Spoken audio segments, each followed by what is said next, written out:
Si nous voulons un nouveau pays et de nouvelles mentalités, commençons d'abord par un nouveau système éducatif.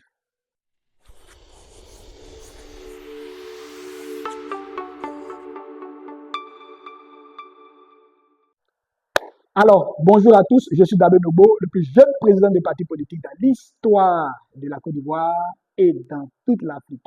Par ailleurs, anciennement candidat à la candidature à l'élection du président de la République du 25 octobre 2025.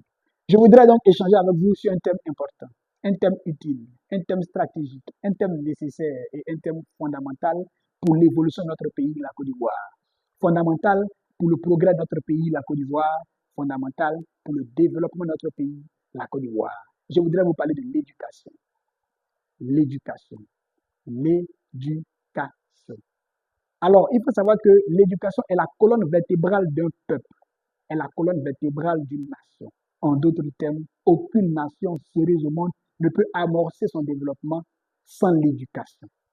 Il faut savoir que l'éducation, c'est 5 piliers. Le premier pilier, c'est le savoir, qui est la connaissance. Le deuxième pilier, c'est le savoir-être, qui est le comportement. Le troisième pilier, c'est le savoir-faire, qui est le métier. Le quatrième pilier, c'est le faire savoir, la transmission du métier. Et le cinquième pilier, c'est le savoir-faire, faire. Ce qu'on t'a transmis, est-ce que tu sais faire?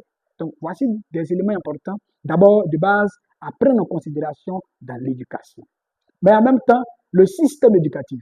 Et il faut savoir qu'un système éducatif doit être à l'image du peuple, doit tenir compte des réalités sociologiques, culturelles et historiques du peuple, à l'effet donc de construire des solutions et adresser ces solutions-là aux problèmes donc du moment et aux défis futurs. Mais je voudrais qu'on s'intéresse aussi, bien sûr, n'est-ce pas, à l'espace d'apprentissage au niveau de notre pays, la Côte d'Ivoire. Malheureusement, il se trouve en Côte d'Ivoire, en plein 21e siècle, des écoles encore en papou, en paille. Il se trouve encore en plein 21e siècle des élèves dans des établissements publics qui sont bondés, qui sont bourrés et qui s'asseyent même 3 par table banc. Alors qu'en Chine, c'est 1 milliard 400 millions d'habitants. Et dans chaque salle de classe, ils sont au minimum 30 personnes. Ils s'asseyent 2, voire même 1. Nous, on est 30 millions au niveau de la Côte d'Ivoire. C'est déjà un élément à prendre en considération. Après, il y a tout ce qui est programme, tout ce qui est formation, tout ce qui est programme. Qu'est-ce qu'on nous donne comme programme? Qu'est-ce qu'on reçoit comme programme? Est-ce que ce qu'on nous donne comme programme tient compte de nos réalités sociologiques, historiques et culturelles, mais surtout civilisationnelles? Ce qu'on nous donne comme programme, ce sont des éléments à revoir, à réorganiser, à restructurer pour pouvoir véritablement aussi se bâtir. Parce que nous sommes en compétition dans l'histoire de l'humanité. Mais comment, à travers notre système éducatif, on peut bâtir, on peut former des gens pour aller aussi relever les défis du temps moderne et du temps futur. Donc, ce sont des questions importantes sur lesquelles il faut véritablement se pencher, il faut véritablement s'intéresser pour pouvoir bâtir le développement de notre pays, la Côte d'Ivoire. Un autre point sur lequel on peut véritablement revenir pour pouvoir faire avancer notre système éducatif, c'est véritablement la question donc de la formation qu'on donne.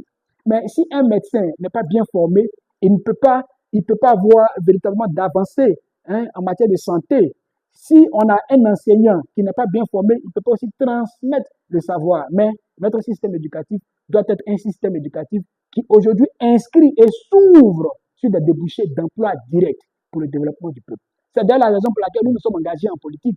Et nous sommes engagés en politique pour redéfinir notre système éducatif, redonner un visage nouveau à notre système éducatif, l'adapter au contexte actuel et véritablement aux hostilités du moment pour pouvoir aussi adresser des solutions sérieuses et faire avancer notre nation vers le progrès, vers le développement. C'est pour ça que nous sommes engagés en politique et nous continuons donc ce combat. Merci de m'avoir suivi et à bientôt, une prochaine minute d'habit.